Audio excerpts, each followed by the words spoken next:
It has been said that doing something over and over and over again, expecting different results, is the definition of insanity. Here's another Trtan back time. You're insane. All right. March 16th, 1995, Mississippi ratifies, pay attention to that date, 1995. Mississippi ratifies the 13th Amendment abolishing slavery. What? Yeah, 130 years late. However, they didn't officially notify the U.S. archivist, therefore, the ratification was not official. This was corrected in 2013. Holy moly. Yes, the 13th Amendment received the necessary 3/4 of U.S. state ratifications needed to pass in 1865, with the remaining states going on to ratify the amendment, except for Mississippi, which didn't do so until 1995. Holy moly. Yeah, a little late there. Happy birthday to George C. Parker, born March 16th, 1860. American con man noted for repeatedly selling the Brooklyn Bridge, Grant's Tomb, Statue of Liberty, Metropolitan Museum of Art, among others. It's said that he sold the Brooklyn Bridge as often as twice a week. Yeah, with the police having to stop the new owners from setting up toll booths on the bridge. What? Yes. He was convicted and sentenced to life in prison at Sing Sing, where he died. Oh my gosh. March 17th celebrates the life of St. Patrick, who died on this date. Various sources give the year as AD 460, 461, or 493. St. Patrick's color was originally blue. Oh. Yeah, but over the years it has changed to green to commemorate his use of the shamrock to explain the Trinity to pagans. Yeah. Happy birthday to Gottlieb Daimler. Gottlieb Wilhelm Daimler. Born March 17th, 1834, German inventor. He developed the first high-speed internal combustion engine in 1883 and invented the motorboat in 1886. Oh my God. He also created the first internal combustion motorcycle in 1885 after he and his partner Wilhelm Maybach created a vertical version of their compressed charged liquid petroleum engine, which they fitted to a two-wheeler for this. He is known as the father of the motorcycle. Wow. March 18th, 1965, the first spacewalk is conducted by Soviet cosmonaut Alexei Leonov. He exited the capsule Voskhod 2 for a 12-minute and 9-second spacewalk. Leonov almost didn't make it back into the spacecraft during his spacewalk.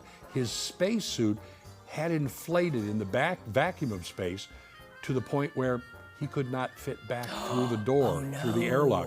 He had to open a valve to allow some of his suit's pressure to bleed off and was just barely able to get back in. Holy moly. Yeah. Happy birthday to Peter Graves.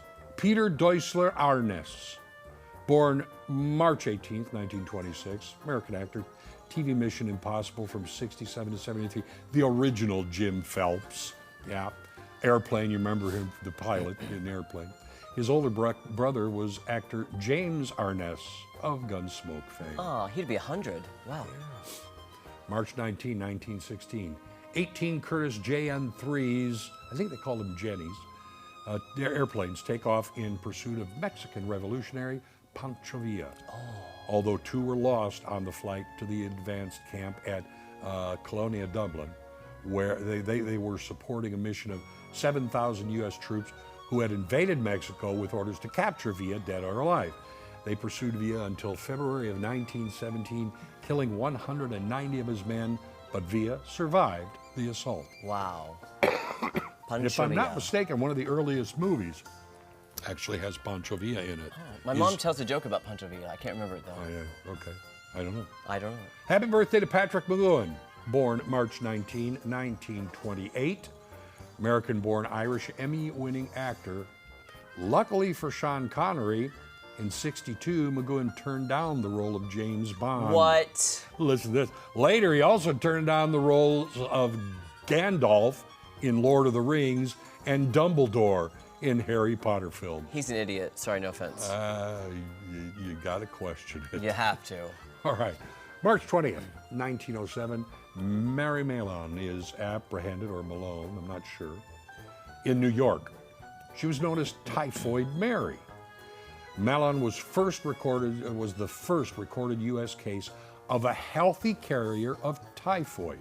She is suspected of directly infecting 51 people with typhoid while working as a cook, 3 of whom died. She herself remained healthy. Wow. Yeah. Outbreaks of typhoid followed her wherever she worked. She was put in quarantine for 3 years, released when she promised not to work as a cook. However, after release, she resumed working as a cook. Yes, causing several more typhoid outbreaks. She was then put in quarantine for the remainder of her life. Oh no! Yeah. That's kind of sad, though. It is, because she was perfectly healthy. Yeah. She was a carrier. Wow. Happy birthday to Paul Younger Witt, born March 20th, 1941. Emmy-winning film producer.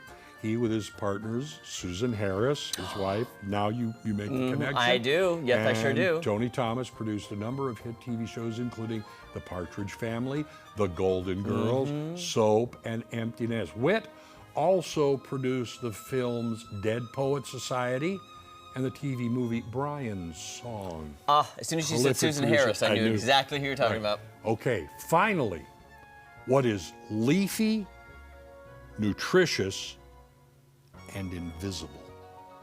I have no idea. This head of cabbage. More dad jokes for you guys. All right, don't go anywhere. More fun coming up right after this.